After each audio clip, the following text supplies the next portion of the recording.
Welcome gentleman, मैं GS Ahluwalia inspector RK Patiala आज फिर आपके समक्ष एक नए विषय के साथ। आज का हमारा चर्चा का जो विषय है वह रहेगा वारंट। वारंट क्या होते हैं, कितने प्रकार के होते हैं, कौन इसको जो है एग्जीक्यूट करता है और कितने समय के अंदर इसको एग्जीक्यूट करना होगा, इसकी प्रक्रिया क्या है और इसके प्रावधान क्या है। तो सबसे पहले मैं आपको ये बता दूं कि वारंट जो है वो दो प्रकार के होते हैं। जिसके बारे में आज हम बात करेंगे वह करेंगे गिरफ्तारी वारंट की। गिरफ्तारी वारंट के जो प्रावधान सीआरपीसी के तहत है वह दिए गए हैं धारा 70 से लेकर के धारा 81। तो इसी की हम अभी बात करते हैं। तो सबसे पहले वारंट होता क्या है। वारंट जो है, जब कभी भी न्यायालय में सम्मन के माध्यम से किसी अपराधी को या किसी साक्षी को पेश करना संभव नहीं हो पाता या नहीं हुआ था, तो न्यायालय अपनी एक अन्य शक्ति का प्रयोग करता है। वह किसी व्यक्ति को या किसी अधिकारी को, यहां तक कि पुलिस अधिकारी को एक अधिकार पत्र दे करके भेजता है कि उस अपराधी को या उस साक्षी को गिरफ्तार करके न्यायालय के सामने पेश करें। तो ये जो शुरुआत है यह है सेक्शन 70। सेक्शन 70 बताती है कि वारंट का प्रावधान क्या होगा, वारंट के अंदर क्या क्या लिखा होना चाहिए। तो सबसे पहली बात है कि वारंट जो है वो लिखित में होगा। लिखित एक अथॉरिटी है, न्यायालय के उसमें साइन होंगे, न्यायाधीश के, न्यायालय की उसमें मोहर होगी और उसके अंदर जिस अधिकारी को यह अधिकार पत्र दिया होगा सबसे पहले उस अधिकारी का उसमें नाम लिखा होगा। उसके बाद जिसे गिरफ्तार करके लाना है उसका नाम और पता लिखा होगा और साथ ही साथ एक तिथि जो है उसमें अंकित कर दी जाएगी कि इस समय अवधि के अंदर आप कभी भी उसे गिरफ्तार करके न्यायालय के समक्ष पेश कर सकते हैं। तो ये बात है धारा 70 में। अब बात आती है धारा 71। धारा 71 यानी सेक्शन 71 ये कहती है कि न्यायालय के पास ऐसा अधिकार है कि जब भी वह गिरफ्तारी का वारंट जारी करे तो उसमें एक स्टेटमेंट, एक लाइन जो है वो लिख दे कि यदि वह गिरफ्तार होता है वह व्यक्ति, तो उसकी प्रतिभूतियां देने पर और बंद पत्र देने पर आप उसको छोड़ करके और एक तिथि जो है उसमें उसको पाबंद करते हुए न्यायालय में उस रिपोर्ट को पेश कर देंगे, परंतु उस व्यक्ति को जो है छोड़ करके आ जाएंगे। तो ये बताती है धारा 71। इसके बाद बारी आती है धारा 72। धारा 72 जो है वो न्यायालय को ये शक्तियां प्रदान करता है कि वह पुलिस अधिकारी के अतिरिक्त किसी भी अन्य अधिकारी को अधिकार पत्र देकर के भेज सकता है। इसके बाद बारी आती है सेक्शन 73।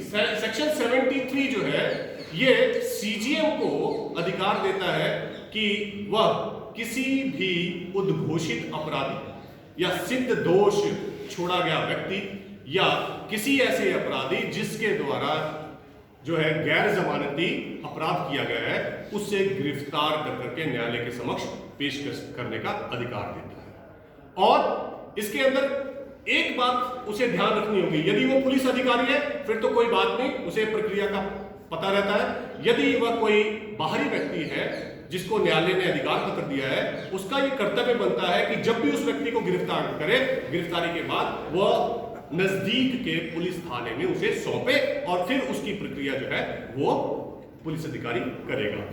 इसके बाद बारी आती है सेक्शन 74। सेक्शन 74 ये कहता है कि यदि पुलिस अधिकारी को नामित किया गया हो तो ये पुलिस अधिकारी सेक्शन 74 के तहत उसे भी शक्तियां प्रदान है कि वो अपने अधीनस्थ अधिकारी को उस अधिकार पत्र को देकर के उस व्यक्ति को गिरफ्तार करके लाने के लिए आदेश दे सकता है।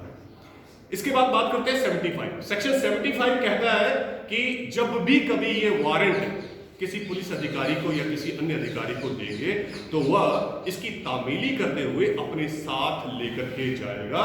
इसका कारण सिर्फ इतना है कि यदि अपराधी या वह व्यक्ति जिसे लाना है, जिसके लिए आदेश दिया गया है, वो आनाकानी करे और पूछे कि आपके पास क्या अधिकार है, ताकि आप उसको वो अधिकार पत्र दिखा सके। इसके बाद बात करते हैं सेक्शन 76। सेक्शन 76 जो है 76 है, वो बताती है कि इसकी तामीली कैसे की जाएगी। तो इसकी तामीली के लिए सिंपल सी बात है, पुलिस अधिकारी जाएगा, यदि वह क्षेत्राधिकार में मिल जाता है उसे जो है गिरफ्तार करेगा। यदि 71 सेक्शन 71 की जो शक्तियां हैं उसके अंदर लिखा गया है कि जब अगर आप गिरफ्तार करें, वो अपनी प्रतिभूतियां देने को तैयार है या बंद पत्र देने को तैयार है, तो आप उसे जो है वहां छोड़ करके आ सकते हैं, अन्यथा गिरफ्तार करके न्यायालय के समक्ष उसे 24 घंटे के अंदर पेश करेंगे। 24 घंटे का यहां मतलब वही है कि जहां से उसको गिरफ्तार किया वहां से न्यायालय तक लाने में जितना समय है वो समय 24 घंटे के अतिरिक्त होगा। इसके बाद बात करते हैं 77 साफ साफ ये कहता है कि हिंदुस्तान के किसी कोने में भी आप जाकर के इसकी तामीली कर सकते हैं। इसके बाद बात करते हैं 78 की। तो धारा जो 78 है वो कहता है कि न्यायालय के पास ये भी शक्तियां हैं कि वह किसी अधिकारी के अतिरिक्त पोस्ट के माध्यम से भी वारंट को किसी न्यायाधीश के समक्ष उसे भेज सकती है ताकि इसकी तामीली हो सके। 79 जो है वो ये कहता है कि warrant directed to police officer for execution outside jurisdiction, यानी न्यायालय के क्षेत्राधिकार से बाहर यदि इसकी तामीली करानी हो तो उसका प्रावधान सेक्शन 79 के तहत दिया गया है। उसके अंदर जो भी न्यायालय के पास जब ये अधिकार पत्र चले जाएगा वह किसी भी पुलिस अधिकारी को नामित कर सकता है।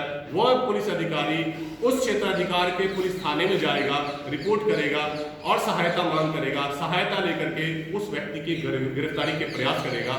यदि इसके अंदर 71 के निर्देश दिए गए हैं तो बंद पत्र और प्रतिभूतियां लेकर के वहीं छोड़ के आ जाएगा, अन्यथा उसे गिरफ्तार कर करके वो न्यायालय के माध्यम से उस न्यायालय में पेश कर देगा जिस न्यायालय ने उसे आदेश किया है।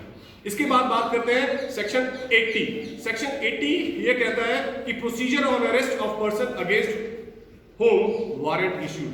तो ये चीज हमने आपको बताई दी। इसके बाद लास्ट जो सेक्शन इसके अंदर आता है वो है सेक्शन 81। सेक्शन 81 ये कहता है कि procedure by magistrate before whom such person arrested is baud.